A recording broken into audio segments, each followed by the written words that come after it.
Doa kepada Allah, semoga Allah melapangkan dada kita, Allah memberikan kesihatan pada tubuh badan kita, Allah memberikan kita hidayah taufik untuk kita hadir setiap pagi di Masjid At-Taqwa untuk kita mendalami ayat-ayat yang berkisahkan tentang perjuangan dakwah Nabi Allah Nuh alaihi salatu wassalam. Moga-moga kisah Nabi Allah Nuh itu dapat kita gunakan dalam berdakwah, kerana dunia ini dah akhir zaman. Banyak maksiat yang telah berlaku di kiri dan kanan kita, sekeliling kita. Maka inilah kesempatannya untuk menyuruh manusia kembali kepada Allah Subhanahu wa taala.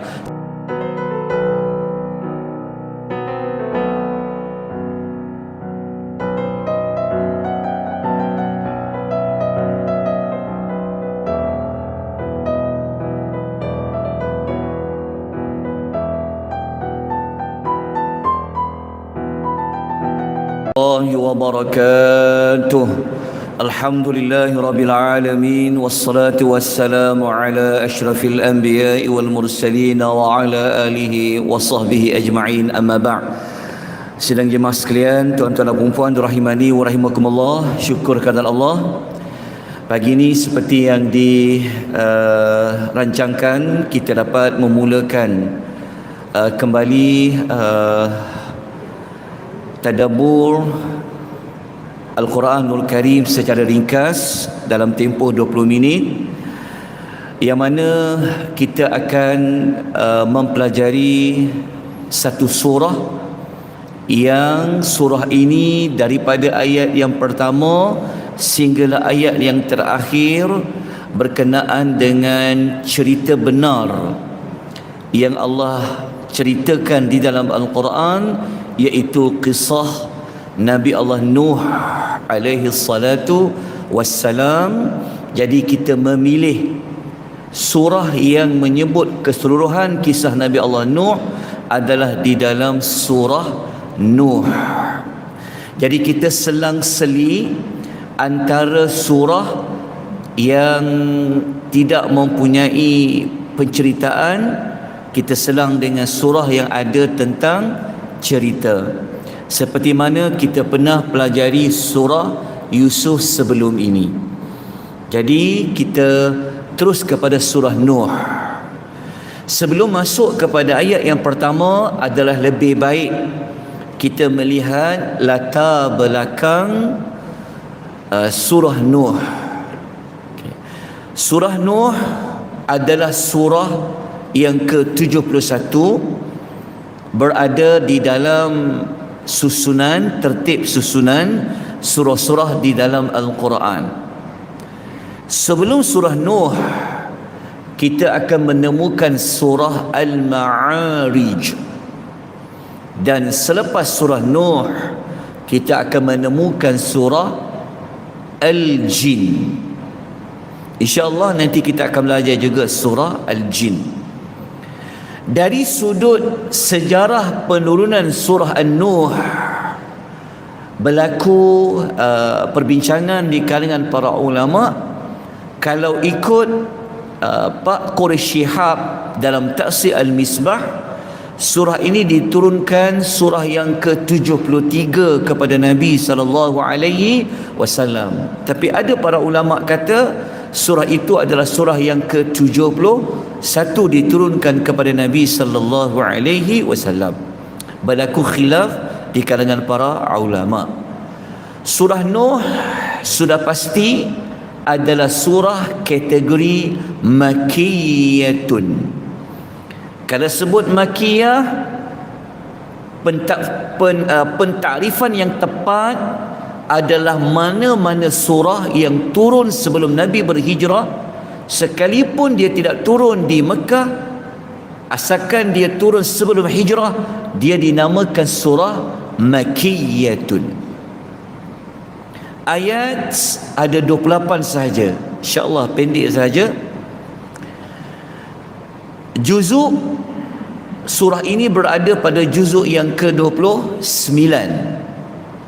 Tak silap saya, surah Al-Insan yang kita pernah pelajari sebelum ini juga berada pada juzuk yang ke-29. Maknanya dah nak khatam dah kita. Juzuk 29. Muka surat tak banyak, 2 sahaja, depan dan belakang. Dalam Al-Quran, surah ini berada pada halaman 572 sehingga 573. Okey, sekarang kita bincang kenapa surah itu dinamakan dengan surah Nuh, ataupun justifikasi surah ini, apa yang dimaknakan dengan surah Nuh. Surah Nuh, justifikasinya adalah kenapa surah itu dinamakan Nuh, kerana surah itu menyebutkan tentang perihal Nabi Allah Nuh alaihi salatu wassalam, dakwah Nabi Allah Nuh sejak dia diutuskan oleh Allah sehinggalah berlakunya taufan yang besar kepada kaumnya. Kalau dilihat kenapa dipilih Nuh pada nama surah itu, diambil bagaimana? Kerana pada ayat yang pertama Allah ada menyebut tentang nama Nuh. Okey, kalau cari dalam Quran nama Nuh, tersilap saya ada dekat 53 kali namanya diulang di dalam Al-Quran tentang Nuh. Nuh. Okey, tuan-tuan kena ingat, tidak semestinya surah itu nama Nabi dan Rasul. Surah itu menceritakan tentang nama, ceritakan tentang Nabi tu. Tidak semestinya. Kalau macam surah Yusuf, memang surah itu ada menceritakan kisah Nabi Allah Yusuf. Kalau surah Nuh, kesemua ayat pasal Nabi Allah Nuh. Tapi kalau macam surah Yunus, surah yang ke-10, surah Yunus, walaupun nama Nabi Yunus tu, tetapi dalam surah itu tiada menceritakan tentang Nabi Yunus, tetapi Allah cerita tentang kaum Nabi Yunus. Itu kena ambil sebagai satu maklumat, supaya apabila jumpa nama Rasul itu tidak semestinya ada kisah Rasul itu. Seperti surah Yunus lah, tapi kebiasaannya ada. Okay. Kenapa Allah menurunkan surah Nuh kepada Nabi sallallahu alaihi wasallam? Ini dia panggil maqsad surah. Apabila kita baca Al-Quran, setiap surah itu dia akan ada satu objektif yang utama. Maka kalau menurut Al-Imamul Biqai dalam Nuzumud Durar, ni ulama yang klasik, ulama yang awal-awal membincangkan surah Nuh ini adalah surah yang Allah nak membuktikan betapa hebatnya Allah membinasakan kaum yang kaum itu sebelum dibinasakan ia telah berulang kali diberikan ancaman dan peringatan kepada mereka. Kalau ikut Imam Biqai ini dia menghubungkan dengan surah sebelum itu, iaitu suratul Ma'arij. Tetapi kalau mengikut Dr. Ali Hasan Arfan, dia menyebut tujuan surah Nuh ini fokusnya adalah tentang dakwah, tentang al-amru bil ma'ruf wa nahyu anil munkar. Jadi kalau kita nak belajar tentang bagaimana cara nak menyuruh manusia kembali kepada Allah, maka kita kena analisa surah Nuh. Kerana karakter Nabi Allah Nuh itu adalah karakter pendakwah yang terbaik. Sabarnya dia, metodologi dia dakwah, nanti kita akan dapat pelajari dalam surah Nuh. Sebab itu kata para ulama, surah Nuh adalah surah yang Allah nak menerangkan macam mana nak menjadi pendakwah yang sabar dan teguh pendiriannya. Bayangkan 950 tahun dia dakwah, berapa banyak kali dia dikecam, dia didustakan, dikutuk dan dihina. Kita kalau dikecam sekali je terus berhenti nak berdakwah. Tapi moga-moga apabila adanya surah Nuh ini kita faham, kita kena teruskan mengajak manusia kepada kebaikan. Orang kecam ke, orang nak kata apa ke, maka sabar dan sebagainya. Okey, tema bagi surah Nuh iaitu committed dalam dakwah. Okey. Segmen surah Nuh kita akan bahagikan 28 ayat itu kepada 4 bahagian. Okey, 4 bahagian itu kita carikan dahulu pembukanya dan juga penutupnya. Okey, biasanya surah yang panjang selain daripada juzul amma, kita boleh jumpa pembuka surah itu dan penutup surah itu. Ingat, yang menyusun ayat Quran ini adalah Allah. Jadi setiap susunan itu ia mempunyai makna, dia mempunyai ilmu yang perlu kita cari dia. Bukan Allah itu susun ayat itu, ayat pertamanya begini, ayat hujungnya begini, bukan tanpa ada hikmah, ada hikmahnya. Okey, pembuka surah Nuh kita pilih ayat yang pertama, iaitu Allah menyebutkan pengutusan Nabi Allah Nuh untuk memberi amaran kepada kaumnya. Dan ayat yang berikutnya, ayat 2 sampai ayat nombor 20, kita letakkan kumpulan ayat ini di bawah tajuk dakwah Nabi Allah Nuh kepada kaumnya. Kalau ayat pertama tadi sekadar Allah menyebut apa tujuan Nabi Allah Nuh Allah utuskan. Tetapi kalau nak tahu apa yang Nabi Allah Nuh seru, apa metodologi dakwah dia, macam mana dia dakwah, dia berada pada segmen ayat 2 sampai ayat nombor 20.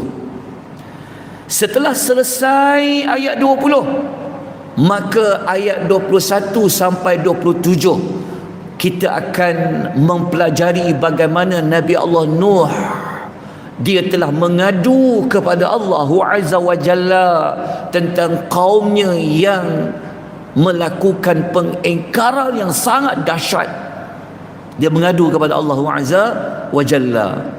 Dan ayat terakhir sekali kita letakkan sebagai penutup, kita akan mempelajari apakah doa secara spesifik, doa Nabi Allah Nuh kepada kaum dia yang beriman dan juga yang kufur. Jadi berlakunya kesinambungan antara pembuka dan penutup dan kesemua surah itu tentang Nabi Allah Nuh. Baik, kita masuk ciri-ciri unik surah Nuh. Yang pertama, kalau tuan-tuan buka dalam Quran, ada banyak surah tentang nama Nabi. Betul tak? Surah menggunakan surah nama Nabi. Ada surah Yunus, ada surah Ibrahim. Betul. Tetapi surah Nuh adalah surah terakhir sekali dalam Quran yang menggunakan nama Rasul. Selepas surah Nuh, tak ada dah surah selepas itu yang surah itu dikaitkan dengan nama Rasul.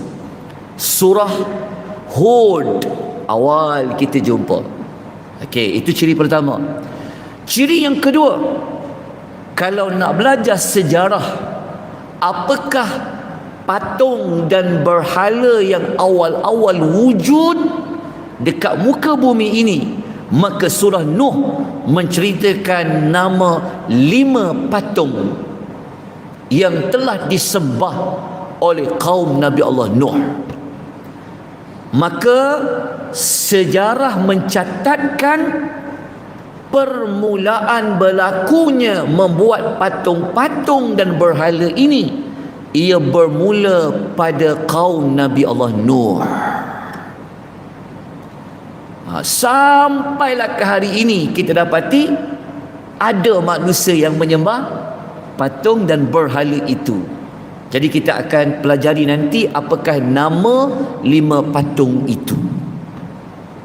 5 patung itu sebenarnya macam mana orang boleh buat patung tu? Mesti dia kena tahu gambarkan patung tu.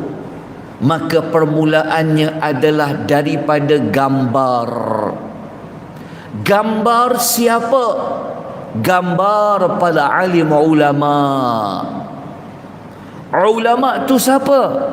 Nama patung itulah asalnya adalah nama 5 orang yang soleh pada zaman Nabi Allah Nuh. Kemudian orang yang soleh itu untuk diingati, dibuat gambarnya. Lama-lama gambar itu ditukar dalam bentuk patung. Lama-lama akhirnya patung itu disembah. Maka Allah mengutuskan Rasul yang pertama untuk membenteras kesyirikan itu. Rasul itu adalah Nabi Allah Nuh alaihi salatu wassalam. Kita belajar Nabi pertama Nabi Adam, betul, tetapi Nabi Adam hanyalah pangkatnya Nabi. Sejarah kesyirikan zaman Nabi Allah Nuh, zaman Nabi Allah Adam alaihi salatu wassalam, belum lagi ada kesyirikan. Dikatakan jarak dia, tidak ada hadis yang kata jaraknya berapa, tapi ada satu kata-kata daripada Ibnu Abbas radhiyallahu anhu mengatakan jarak Nabi Allah Adam dengan Nabi Nuh ni adalah 10 kurun. Satu kurun 100 tahun. Lepas tu berlaku syirik. Nanti kita akan sebut secara tidak langsung, dan saya akan sebut kejap lagi dalil yang menunjukkan Nabi Allah Nuh ini adalah Rasul, Nabi dan Rasul. Tuan-tuan kena ingat ya, ada beza Nabi dengan Rasul. Setiap Rasul mereka adalah Nabi, tetapi tidak Nabi itu adalah Rasul. Jadi Rasul yang pertama yang disebut dalam hadis syafaat adalah Nabi Allah Nuh alaihi salatu wassalam. Lepas tu surah Nuh ini kalau kita nak minta hujan turun, kalau musim kemarau hujan tidak turun, sekarang ni hujan turun lah, alhamdulillah kan, bolehlah baca surah Nuh tu. Tapi kalau hujan tidak turun, solat istisqa, nak minta hujan, maka dicadangkan surah yang baca adalah surah Nuh. Sebab apa? Bukan nak minta Allah datangkan taufan banjir besar tu, tetapi dalam surah Nuh, Nabi Allah Nuh pernah menyebut tentang kelebihan istighfar. Allah akan turunkan hujan yang lebat. Nanti kita akan bincangkan kelebihan istighfar. Dan dalam surah Nuh mengandungi doa yang khusus Nabi Allah Nuh untuk kaumnya. Baik, tuan-tuan dan puan-puan rahimani wa rahimakumullah, hari ini kita latar belakang dulu, kita tengok secara makro dulu, lepas tu esok baru kita masuk secara mikro dia. Itu cara yang dicadangkan dan belajar lah. Sebab kalau guna kaedah konvensional, kadang-kadang terus masuk ayat pertama, tak tahu apa sebenarnya surah itu. Jadi belajar latar belakang dulu. Surah Nuh, intisari pentingnya kerana dia surah Makkiyah, maka mesti perbincangan ayat-ayatnya tentang iman. Maka iman itu ada 3 yang selalu diulang-ulang dalam surah-surah Makkiyah. Cerita tentang ketuhanan, kerasulan dan hari kiamat. Maka target besar surah Nuh ini adalah membincangkan tentang topik kerasulan ar-risalah. Dan sebelum masuk ayat yang pertama, izinkan saya nak sebutkan, selain daripada surah Nuh, surah apakah lagi yang ada menyebut perihal Nabi Allah Nuh? Tuan-tuan jangan bimbang, sepanjang kita belajar 28 ayat ini, kita akan mempelajari 9 lagi surah yang lain yang menyebut tentang kisah Nabi Allah Nuh. Kita akan masukkan pada setiap ayat-ayat itu secara tak langsung. Bukan belajar surah Nuh saja, kita akan belajar juga 9 surah yang lain. Maknanya habis surah Nuh ni, maknanya kisah Nabi Allah Nuh ni, kisah bapa kita yang kedua ini, kita faham. Kenapa kita panggil bapa kita yang kedua? Bapa kita yang pertama siapa? Nabi Allah Adam. Bapa kita kedua Nuh, sebab kita ini adalah generasi manusia yang ikut Nabi Allah Nuh atas bahtera tu. Orang yang tak ikut atas bahtera tu semua mati. Maka yang ikut atas bahtera itu secara berpasangan itulah yang keluarkan zuriat manusia. So kita ni daripada zuriat manusia yang ikut dalam bahtera Nabi Allah Nuh alaihi salatu wassalam. Baik, 9 surah itu surah apa? Jangan bimbang, tuan-tuan datang saja. Kita akan sediakan bahan untuk tuan-tuan dan puan-puan. Dan sudah ada pihak yang ingin menaja nota itu untuk tuan-tuan dan puan-puan. Dan 20 minit lah. Okay. 9 surah itu apa? Surah Al-A'raf ada 6 ayat. Ayat 59 sampai 64. Surah Yunus ada Allah selitkan 3 ayat. Kisah kaum Nabi Allah Nuh ayat 71 sampai 73. Buku surat 2 atau 12. Kemudian surah yang ketiga surah Hud ada 15 ayat, ayat 25 sampai 49. Surah yang keempat surah Al-Anbiya ada 2 ayat sahaja, ayat 76 sampai 77. Dan surah kelima Al-Mu'minun ayat 23 sampai 38 ayat. Surah Syu'ara 18 ayat. Yang surah ketujuh surah Al-Ankabut 2 ayat. Dan surah As-Saffat ada 8 ayat, ayat 75 sampai 82. Dan surah ke-9 adalah suratul Qamar, ada 9 ayat. InsyaAllah doa kepada Allah, semoga Allah melapangkan dada kita, Allah memberikan kesihatan pada tubuh badan kita, Allah memberikan kita hidayah taufik untuk kita hadir setiap pagi di Masjid At-Taqwa untuk kita mendalami ayat-ayat yang berkisahkan tentang perjuangan dakwah Nabi Allah Nuh alaihi salatu wassalam. Moga-moga kisah Nabi Allah Nuh itu dapat kita gunakan dalam berdakwah. Kerana dunia ini dah akhir zaman.